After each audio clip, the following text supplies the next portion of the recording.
اعوذ باللہ من الشیطان الرجیم بسم اللہ الرحمن الرحیم رب اشرح لی صدری ویسر لی امری واحلل عقدۃ من لسانی یفقہوا قولی۔ ہم دیکھ رہے تھے اور آدم علیہ السلام بھول گئے تو اللہ تعالیٰ نے ہمیں قرآن پاک میں کیا دو رہنمائیاں دی ہیں، کیا ہم پہ دو کرم ہے۔ انہوں نے اللہ سبحانہ تعالیٰ نے ہم پہ دو کرم جو کیے ہیں، آپ صلی اللہ علیہ وسلم کو بھیجا اور دوسرا اپنی آخری کتاب قرآن پاک کی صورت میں، یعنی وہ ہمارے پاس قرآن اور سنت دونوں موجود ہیں۔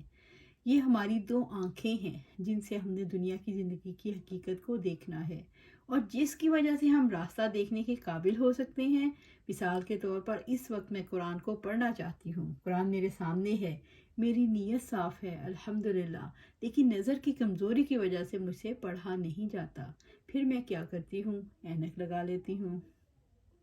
اس طرح مجھے لفظ بالکل صاف دکھائی دینے لگ جاتے ہیں اور پھر میں قرآن کو پڑھ لیتی ہوں۔ ایسے ہی زندگی میں انسان کی آنکھوں پر کچھ پردے پڑے رہتے ہیں، خواہشات کے، غفلت کے۔ اللہ تعالیٰ فرماتے ہیں تمہارے پاس آنکھیں تو موجود تھیں لیکن تم نے دیکھا ہی کب؟ تم تو اندھا بنا رہنا چاہتے تھے۔ آج کے دن ہم تم سے تمہاری وہ آنکھیں ہی واپس لے لینا چاہتے ہیں۔ ذرا تصور کر کے دیکھیے، ایک چیز کو محض واقعے کے طور پر پڑھنا فرق بات ہے اور اپنے اوپر اس کو محسوس کرنا فرق بات ہے۔ سوچ کر دیکھیں، اللہ تعالیٰ کے حضور حاضر ہیں اور آنکھیں دیکھتی نہیں۔ دنیا میں جب کسی کو کم نظر آنے لگتا ہے تو اس کی کیفیت کتنی عجیب ہو جاتی ہے۔ میری ایک اسٹوڈنٹ نے بتایا مجھے کہ اچانک بیٹھے بیٹھے میری آنکھوں کے سامنے اندھیرا چھایا تو مجھے یوں لگا مجھے کیا آنے لگی ہے۔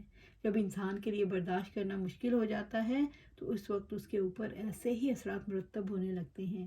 کہتی ہیں جب میں نے دنیا کو تاریک محسوس کیا تو مجھے لگا جیسے زندگی کا اختتام ہو گیا۔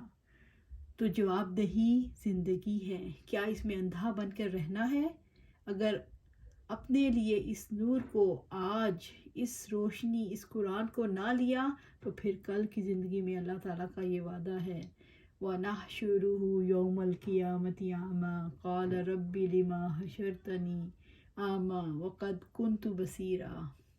ہم اس قیامت کے دن اندھا اٹھائیں گے، وہ کہے گا اے میرے مالک، مجھے پالنے والے، میری زندگی کے سارے انتظامات کرنے والے، وہ تمام انسان بھی جو اپنے رب کے ساتھ ایک شعوری تعلق نہیں رکھتے، وہ وہاں ضرور کہیں گے اے میرے رب، اے میرے پالنے والے، پالنہار، پروردگار، تو نے مجھے اندھا کیوں اٹھایا؟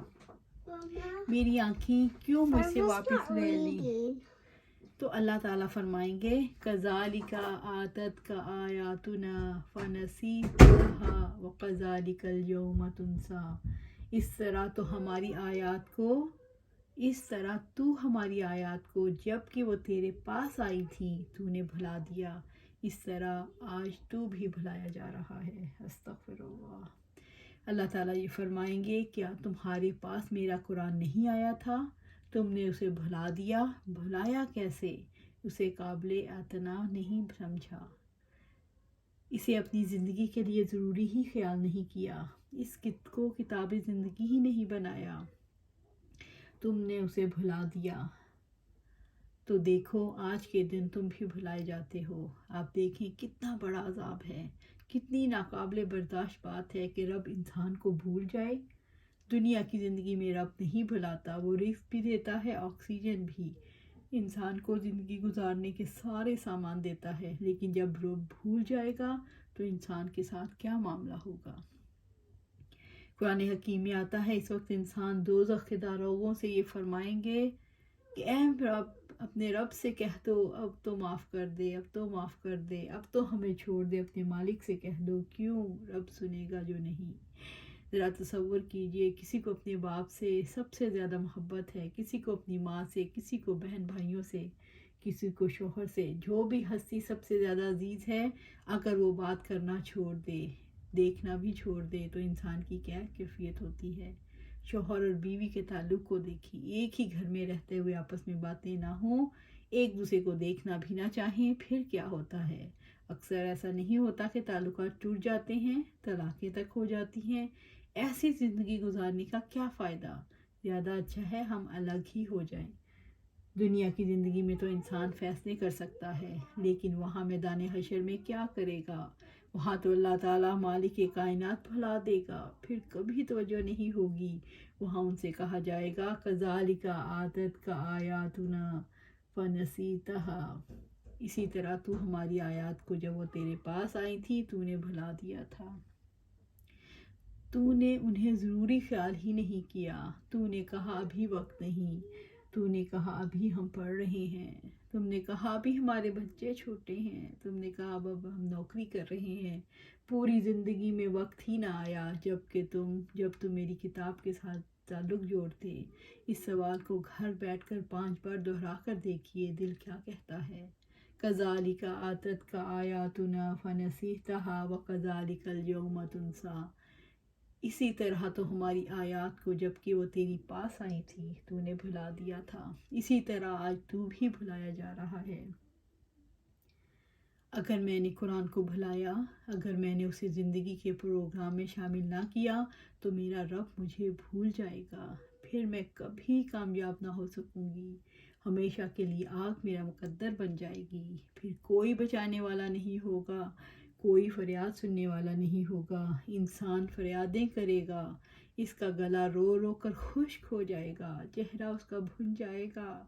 اللہ تعالیٰ فرماتے ہیں تمہارے چہرے کی ساری کھال جھلس جائے گی، جیسے بکرے کی سری کو آگ پر بھونتے ہیں، اس کے اوپر کی ساری کھال اتر جاتی ہے، جبڑے باہر نکل آتے ہیں، تو جب ایک بار کھال جل جائے گی تو پھر دوسری بار دے دی جائے گی، یہ سلسلہ تو مسلسل ہوتا چلا جائے گا، کبھی ختم نہیں ہوگا۔ تو اس وقت جب کوئی فریاد نہیں سنے گا تو یہ کتنی غم کی کیفیت ہوگی۔ پھر آج ہم غم کا سودا کیوں کریں، آج ہم رسوائی کا سودا کیوں کریں، آج ہم اپنے نقصان کا سودا کیوں کریں، آج تو زندگی ہے، آج تو ہمیں پتہ ہے، آج تو ہم فیصلہ کر سکتے ہیں، پھر ہم کیوں خود کو اس پوزیشن پر لا کر کھڑا کرنا چاہتے ہیں کہ ہمارا رب ہماری طرف دیکھے بھی نہیں، وہ ہمیں بھول جائے۔ اس وقت تک کوئی نہیں ہوگا جب ہماری طرف توجہ کرے، ایک رب کا آسرا ہوتا ہے، انسان کو وہ بھی نہیں ہوگا، وہ بھی نہیں دیکھے گا۔ اللہ تعالیٰ فرمائیں گے اپنی پچھلی زندگی کی طرف دیکھو، یہ تمہارے اعمال ہیں جو تمہارے کام آ رہے ہیں۔ اللہ تعالیٰ یہ فرماتے ہیں وَكَذَلِكَ نَجْزِي مَنْ أَسْرَفَ وَلَمْ يُؤْمِنْ بِآيَاتِ رَبِّهِ وَلَعَذَابُ الْآخِرَةِ أَشَدُّ وَأَبْقَىٰ، اسی طرح ہم حد سے گزرنے والے اور اپنے رب کی آیات نہ ماننے والے کو دنیا میں بدلہ دیتے ہیں، اور آخرت کا عذاب زیادہ سخت اور زیادہ دیر پا ہے، کبھی نہ ختم ہونے والا۔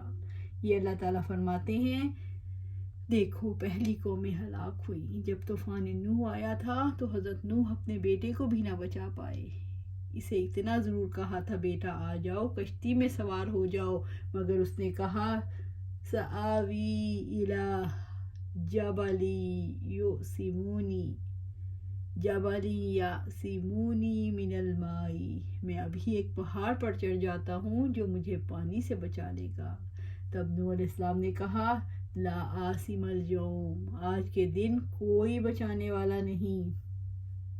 اس کے بعد ایک لہر آئی، پہاڑ سے بھی اونچی اور بہا کر ساتھ لے گئی، سب کچھ ختم ہو گیا۔ انسان کو چاہیے کہ ابھی سوچ لے، ابھی وقت ہے، ابھی کر لے، یہی وقت ہے کام کرنے کا، ابھی وقت ہے کھیتی بونے کا، کاٹنے کا ٹائم تو آخرت ہے، ابھی تو کھیتی بونی ہے، اس کی پرورش کرنی ہے، بڑھانا ہے، پھل اگانے ہیں، ہم نے اپنی تیاری کرنی ہے، ابھی ہم کاٹنے بیٹھ گئے تو اگائے گا کون، کام کون کرے گا۔ اللہ سبحانہ تعالیٰ سے دعا ہے ہمیں عقل دے دے، قرآن و سنت کو سیکھیں، سمجھیں، اس پر عمل کریں، اللہ سبحانہ تعالیٰ قرآن و سنت کے مطابق زندگی گزاریں اور اس پر استقامت عطا فرما، آمین یا رب العالمین۔